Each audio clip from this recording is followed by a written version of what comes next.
Hello, everybody. Today's ramble was requested by one of my followers, and that person has donated to my Zelle. So I do take requests now for the time being. I can snap gum again, and my one of my front molars, I figured out how to snap. I'm getting good. I've been practicing, so I'll do gum snapping again, but I won't be gum snapping as well as I used to, because I can only do it on that one molar. I used to be able to do it on both sides of my mouth, but now only on one, and just a little more towards the front. I've had teeth removed. Oh, you guys. And I didn't bother putting an implant in because, first of all, they're expensive. First of all, they're teeth that you can't see. They're in the back. I shouldn't be telling people this stuff. And, when I'm dead, people go, oh, she was missing 2 teeth, and they're going to know. But so I can't snap gum because I don't have teeth there anymore. There are molars way in the back, but that's where I used to snap my teeth. And so the cavity was so beyond, like, you couldn't fix it, that the doctor said, well, we could take it out and put an implant. But ideally, if you're going to get an implant, you need to put it in immediately. Because then because then they can put the implant, immediately, not in the minute, but like within a week or two, while the hole is still there. Because the hole closes up and then, and it gets thin, anyway, so. But they're so in the back, you can't see them, so I didn't bother getting a tooth put back in there. And plus, I'm going to call him my boyfriend in Maryland. He had to have a tooth removed and had an implant, and he put an implant in. The implant got infected. He had to have the implant removed. First he was doing, and I told him from day one, look, it's in the back, just remove the tooth and leave it. You're 70, I'm not 70 years old. Don't put a tooth back in there, It's in the back, you can't see it. So first he did the root canal. I said, don't do the root canal. Just remove the tooth. What are you talking about? Blah, blah, blah, Plus, anyway, I won't even keep going. So he had the root canal. The root canal got infected, as root canals will do. And more often than not, they end up getting infected. I had 2 root canals when I was younger. Both got infected. 2 different doctors. So when the time came for an implant, I said, forget it. My 2 root canals got infected. I know my implant's going to get infected and I'm going to have to remove it anyway after spending so much money, because root canals are expensive, implants are expensive. Fine, it's worth it if they don't get infected, but mine got my 2 root canals from 2 different doctors who did it, 2 different, or whatever you call root canal people, it got infected. My boyfriend said, oh, well, that's because you didn't go to a root canal specialist like I'm going.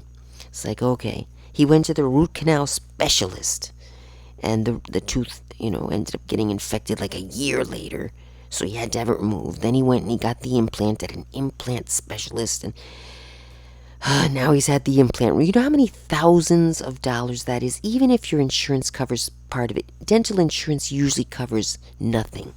Dental insurance doesn't ever cover anything. It'll cover filling a cavity, crowns, and that's it. Everything else is, and it's still expensive. You still gotta pay. I mean, some places have good dental, but he didn't have the good coverage, It covered only a little bit. And anyway, so now he spent all that money he could have donated to charity. Help poor children, or, anything, any charity. Better than a root canal that gets infected and wasted all that money, and then the implant wasted all that. Made me so mad. And then, of course, now, if the only thing I can is, I did say it. I'm sorry. I'm not the person who says, oh, I don't want. I say I told you so. When I was right, I tell people I told you so. I do, and I rub it in their face, and I don't care. So I told him I told you so. But that's why I can't keep a boyfriend. But no, he's my friend, though. but maybe he'll be my boyfriend again. I don't know. And then, like, I was living there, not paying rent, not doing. I was like, well, maybe I'll go to my parents for a while and figure out what I want to do. I shouldn't be living off him, you know, just not helping. So, but then when I moved down here, I realized that, I already knew my mother was having some issues. But when I got down here, I realized it was worse than I had thought. So I said, well, I really shouldn't leave again. I've got to stay here until whenever, It could be 10 years, it could be 20, it could be tomorrow, I don't know. But I can't leave my parents. I can visit Maryland, and I will. I'm planning to go in March for a visit. But right now, even if I did want a relationship again with my friend in Maryland, and even if he wanted with me, we really haven't discussed it, but it's something that right now would have to be long distance, or he's retired. I mean, I did encourage him if he wants to move down here, part of the year even, maybe. Now, I understand his position. He has a son who's in college nearby where he lives now, and he wants to be around. Some kids want to leave. They want to go, like me. I went to college. I wanted to get as far from my family as possible. I didn't want to be near my family. And that was me. But his son wants to be close to his parents, which is fine. He's an only child, so that kind of is understandable as well. And of course, I don't blame my friend. He wants to be near his son. They see, it's kind of a college where kids don't hang out there on the weekends. Like where the college I went to was you stay at college on the weekend, especially it was far from my parents. I wouldn't have had a choice, but there's like fun things to do on the weekends, a social life and stuff. But the college that my friend's son goes to is basically all the students go home on the weekends, so he's not going to hang out. So he goes home every weekend. He's kind of very attached to his father for sure, his mother as well, and that's fine. I mean, my friend had his son at a late age and his only child. So from that perspective, I can see, how he wants to be nearby us. So I said to him, well, I understand. That's kind of what he didn't say it, but I can tell that's what it is. The son is there every weekend, and that's wonderful. Father-son time, great. Doesn't matter how old the son is. He's always been a very, present father. Even after his divorce, he was, luckily, his divorce with his ex-wife it wasn't amicable. There was some anger between them, but they kept it cordial, and the mother never made it difficult for my friend to see the son. It was always, here you go. Oh, you want him? Oh, it's not the weekend, but you want to see him? Oh, here, take him. It was very, whenever he wanted to see his son, he could see his son. And but, so that part was good. But in part, it's because, well, let's leave it at that. The mother had formed a new relationship, and maybe she wanted alone time with her new husband. So, that's what I'm thinking. As much as she loves her son, I'm sure, but probably like, yeah, great, here, the guy I cheated on you with and I are alone, and you can take the kid off our hands. And he he's forgiven her, and especially now she's divorced. Oh, I shouldn't get into too many details, but I don't forgive her. I don't even know her. I just don't forgive what she did. Cheated on him. And, after a few years, they were together, had the kid, and it didn't even last, a few years. And she's cheating on him with a man her age, younger, older, maybe a year or two younger, but but a man in her generation. And, he suspected it, and then she never admitted to it, but it was quite obvious. And they ended up getting divorced. And immediately, like within the year, she was married to the other guy. So she claimed, maybe I don't think she's ever admitted to it openly, but it's quite obvious, Well, here's the good thing, though. Good, but bad, but good. Well, bad, too. I shouldn't be happy about it. He's not happy. But anyway, what happened is, so she left him for this young man. Imagine how he felt, like... But okay, I understand. He was older. He married a younger woman. There's a risk that the woman, once she's, getting a few years in, she'll want a young man her own age or whatever. But so she married the second guy, had a baby with him, and they got divorced like short years after that. And they despise each other. I mean, my friend and her, there was tension in the beginning. Then my friend accepted it and moved on. I don't know how he did it. I wouldn't have moved on ever if that would have happened to me. But, he moved on, whatever, dated around a bit. Then he and I ended up together for a few years.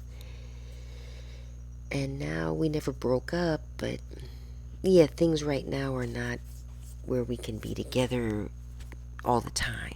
Like I said, did I say it or was that in the other video? Anyway, yeah, I have to be with my parents right now. My father's old, he's healthy, but he's old. I can't move to Maryland, and I hate the cold weather. So, I was trying to tell him, well, maybe you could get a little apartment here, part of the year, or if I got my own apartment, which doesn't look like I will at this rate, because Miami's expensive. Even if I can't even get a steady job yet because my mother wants to travel and she can't go alone. And strangely enough, although I was the one who never got along with her, my brother always got along with her, she wants me to go with her. Now that she doesn't have her memory, she forgets that we don't get along. So, so there's that.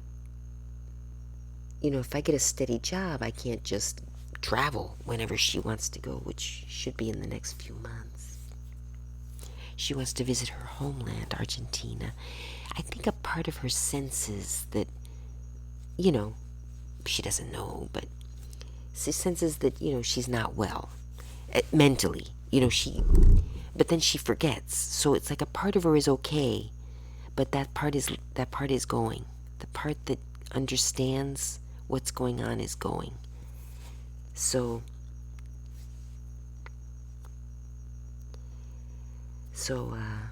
what was my point? Yeah, so anyway, I can't get a steady job. I could temp, but the temp agency isn't calling me. I'm tired of calling them. And I think it's because I'm so open on social media. I knew that might happen. I quit my job. I decided to say whatever I feel like saying to whoever I feel like saying, whenever I feel like saying it. And I thought about it beforehand, and I said it could hinder you from finding work, and at least temp work. I told her about it. I said, look, if it's because of my social media presence, I'm not taking it down. So, she said, oh, no, it's not that. It's not that. She, but I know that it is. There's no reason. I always got a job, and there is work. There is temp work. I would always get work like that overnight because I'm one of the best secretaries in Miami and in DC, in the world. I'm one of the best secretaries in the world. I don't mean to be bragging, but that's like the only thing I can brag about. But, because I have my opinions and I'm open about them on social media, and they're not the opinions that, are supposed to be the right ones, so I don't get work, which is fine. I'm tired of working for people. But I wish I could work for myself, and I can't focus either. I'm getting a little better, though. I'm not focusing as very well on work, but like I finally got myself to start cleaning the garage and organizing my things, and so I'm getting there. And I have these business ideas. I have so many that I just never did any of them. Or I start one and then I want to do the other one too, and I gotta do one. Start with one and focus on one.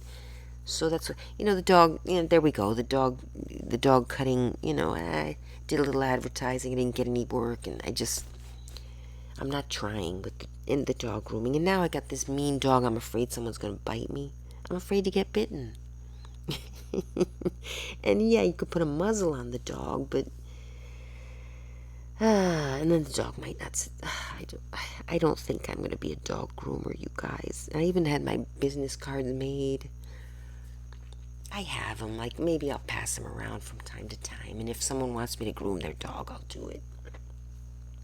I'll look on YouTube how to, the kind of cut, because I don't know. It took a week. I can't possibly know how to do all the different breeds, but I'll go. I'm sure there's a YouTube video on the internet. I'll see what the dog is supposed to look like, and I'll cut the hair that way. Really, what we learn more from the class was mainly animal behavior is more what we learned. And the basics, how to clean the ears properly without hurting the dog. Without, you have to be very careful in the ear. It could get damaged. So cleaning a dog's ears, you have to be very careful. That part we spent time on. But the hair cutting was mainly how to get the dog to stay still, how to be more of an alpha, so the dog respects you more, he'll stay still more, stuff like that. The wolf mentality, or I don't know, but they're supposed to send me a link to a video course that they did that's on video, so there's that part. But I don't know. Yeah, I'll still offer to wash people's dogs for them and cut their hairs and stuff, but I don't know. What else can I talk about? I've always wanted to be a person who gets temp work for people, and help people that way. But I don't feel right charging, because the people I want to help are, for example, people who have been to jail, like felons, but they're recovered. Now they've served their time, and now they're back out, and felons have hard time finding work. And it's not always violent felons. You can have a felony and not be a violent person. It depends what you did. Drug dealers, low-level drug dealers have felonies.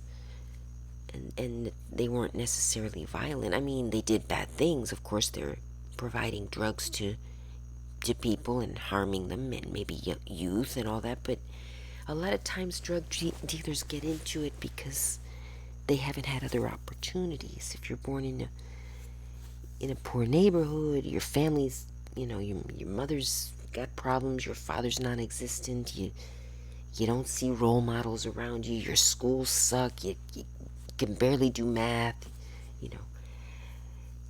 and basic English grammar, and you fall into drug dealing, and it's sales. Drug dealers can be some of the best salesmen, working in sales. But I want to teach jobs I taught Excel. I teach Excel for free on Twitch. I put a few up there. Oh, and here on YouTube. There's a link below. It's on one of the links in the section of this channel where it says other channels or something like that. That's all my channels that exist. I even found a channel the other day. I don't even know how to log into it. From when I was married, and my husband and I had a bounce house business. We bought a bunch of bounce houses. We had like 7 or 8 of them. And I started a little channel. I was going to do like a little channel for kids, like, teaching backyard nature, and I always had that idea. And then, so I started it, and then what happened was, ended up, the business, he had the business when I divorced him, but then I think he, stopped doing the business, or sold the stuff or whatever. But they were fun times when we had that little business. They were good times. There were some parts of my marriage that were really, that I remember fondly, and sometimes I get a little sad, you know,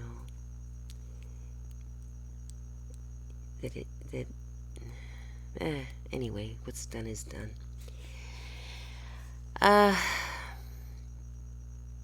What was my point? I forgot. What was I talking about? See what happens? I was talking about sales. I was talking about finding jobs for drug dealers that have served their time. Like temp jobs, forklift operator, and that's right. So I found that channel. So I teach Excel, because that's a way to get work. And especially if you learn to drive a forklift, which takes like 90 minutes, you can get a certificate. You pass a test online, and OSHA certified. Anyone who's out there wondering what to do with your life, and you just need a quick income until you figure it out.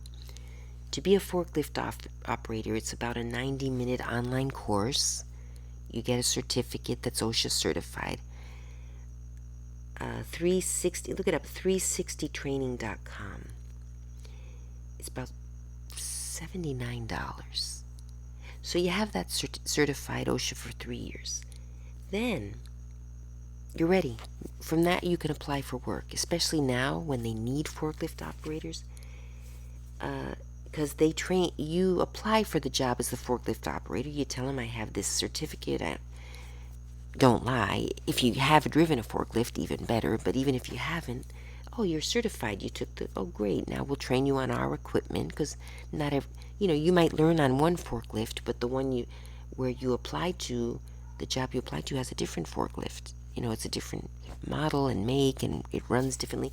They're all more or less the same, but the OSHA class is for safety, safety, loading, unloading, how not to hurt your back, all that stuff.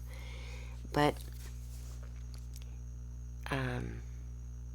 so I was thinking of doing that, like helping people, raise money, or on their own if they can pay for the $79 for some people is not much.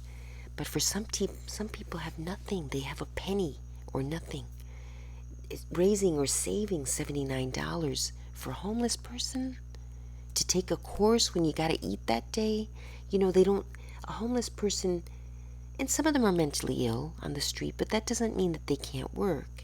You can be mentally ill and work, within your capacity, or if you're mentally challenged, also you can work as a forklift operator within a certain level of intelligence. Of course, you have to understand, the safety stuff and all that, but here's my thing. If you learn Excel and you know how to drive a forklift, you could become a manager of a warehouse eventually. You have to start at the bottom, like with anything else, but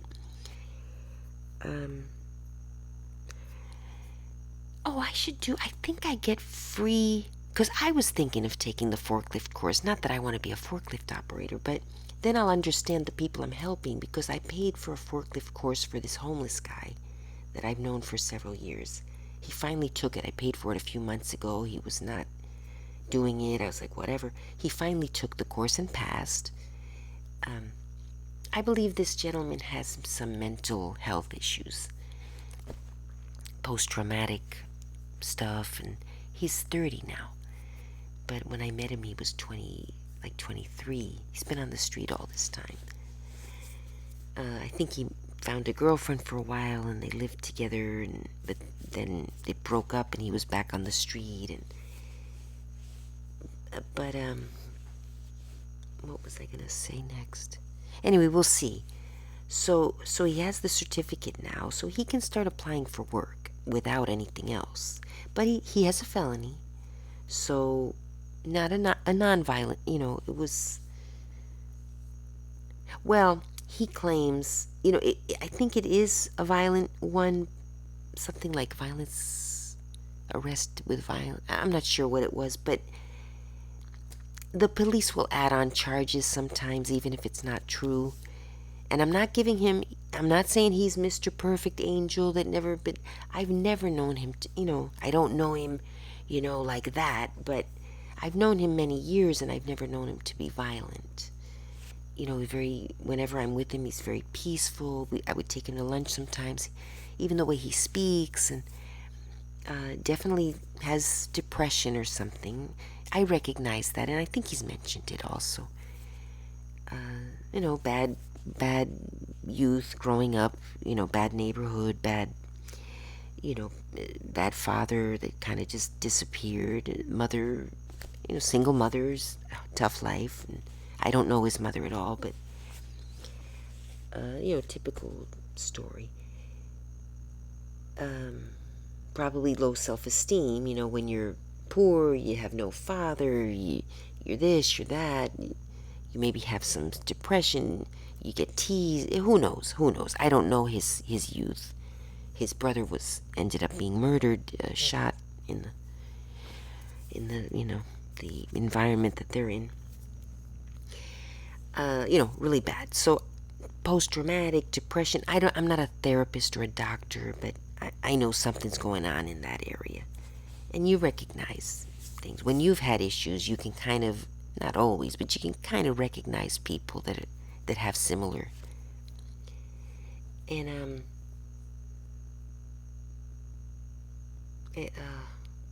all right, so he has that. He could start applying. He probably isn't, but I was thinking I could rent a forklift for a day for him to practice on. He doesn't have to, but anyone out there who's thinking about it, it's an idea for you.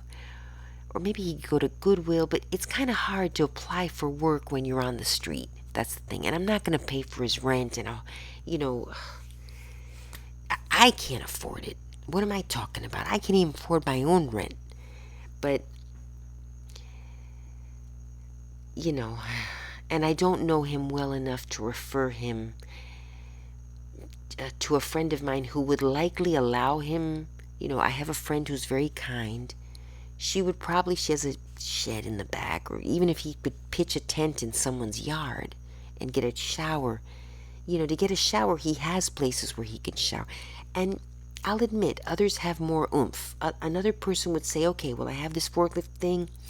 I'll just wing it for a month, find a place to shower every day, get to work. They have that push. But they shouldn't be expected to, and he apparently doesn't have it. And it's not fair to expect him to. This, pull yourself up by the bootstraps. You have the thing, just, some people have the drive and some don't. And I can't judge him if he doesn't have it. I'm sure if he had a roof over his head and a place to shower easily, but if it's an effort to get to the place where you can shower, and then an effort to get to your job when, and you gotta, I did offer him, if he does find a job or if he gets an interview, I did offer to drive him there until he's on his feet. Drive him to, now, fingers crossed that it's not somewhere like way out in the boondocks. I told him, try to apply kind of not too far out, like within Miami at least. And plus, if I'm going to be traveling, he's going to have to get on his feet before I travel, So I'd give him a month, because after a month you get your pay, and then you can, find a roommate if it's not enough to, because Miami's expensive. That's the other problem. But I didn't mean to go off on a tangent about him. My point is, if you're a person out there, you don't know what to do, the course we used was 360training.com. And I think if I put a link below, look, and maybe I'll do a separate video just doing this. And there's other courses in there too. There's a lot of neat courses. I was getting kind of like, I don't remember off the top of my head, but there was a course even to learn how to teach forklift operator, which maybe, that one was expensive though. But I'm sure I could do that and then start a little forklift operator school. There is one. There are other ones. I wouldn't be the only one, but they charge a lot. And, of course, that's my thing. I wouldn't make any money because I feel bad for people and I want to help them, so I'm not going to make any money. So maybe I could start a nonprofit and get people to donate, and help people get their forklift courses, and then I could maybe get a little area where we could either buy or rent a forklift for the day, I think if I had a forklift school, I would actually get a forklift. But I would have to have a place, so we maybe live on donations and give myself a salary. Of course, a nonprofit has to give salaries to the people that work there. So, but it wouldn't be difficult. I could teach if I got that, these are ideas that who knows if I'll ever do. And if I don't do them, guys, you do the idea. It's not my idea. I mean, it's an idea that others have had and have done. But because I looked into a forklift school here in Miami, it was expensive. It was a day long. It was a couple of hours actually. Because I think what they do is they teach the class, then they give the test, and then they give you 15 minutes on a forklift. And first of all, 360training.com, you can take the test, and if you fail it, you can take it again and again and again. Some people are not meant for traditional education, But even taking the test over and over and over, and you remember the answers for the next time, you learn, So, you know the right answer for so I don't know. Plus, they gotta train you on the forklift when you go to work. Plus, you'll have a supervisor. So, I think it's a quick way to get a job. And if you have a felony, of course, on the application you say, yes, I have a felony. And in the interview you say, yes, I did have a bad life before this. And I finally woke up, whatever happened to you that woke you up. And I had the opportunity, I realized I had this opportunity with this forklift class. And first of all, I think it's a cool job. You maybe lie a little bit, you want them to think you're excited about the job. And I thought, cool, I didn't realize it was, I always thought of being a forklift operator. I thought it would be a cool job, but I didn't know it was so easy to get certified. And, so I saw an opportunity and I said, hey, maybe this is my way out. And, kind of, I would say that in an interview. And I'm ready to commit, to a job. And now, if you're young, they'll accept that. And I'm hoping it's true as well. You say that in the interview, and I'm hoping you're also saying it truthfully. If you're a person who doesn't have your act together, like me, maybe I know. But the thing is, for me, it's easy because I got my parents feeding me free rent. So you see, I don't have any incentive to really get my bum off my behind. But what would incentivize me is definitely, a nonprofit. Maybe that's what I need to do. Start a nonprofit organization. But I've got to sell. I got to sell the idea to people so that they send donations, and then prove that I'm really, because that's the other thing with this GoFundMe generation and the crowdfunding generation. There are so many scammers that I would have to really prove that I'm really doing, and have the budget and show. Well, I wouldn't use GoFundMe because actually, there are some that, if it's a nonprofit, they don't take out the fee. I don't know if it's GoFundMe, but it's my baby girl. Oh, she moves around a lot at night. Anyway, I've been blah, blah, blahing. I hope I've kept it ASMR, you guys. I'm trying. Oh, I keep forgetting. Blah, blah, blah, blah, blah. I'm going to put this on the Ramble Scramble just in case. And if it's ASMR enough, maybe I'll put it over on the other one. Okay. Yeah, I think I've blabbed enough for now. I'll probably do another ramble soon. I hope I did it okay. Thank you. Bye.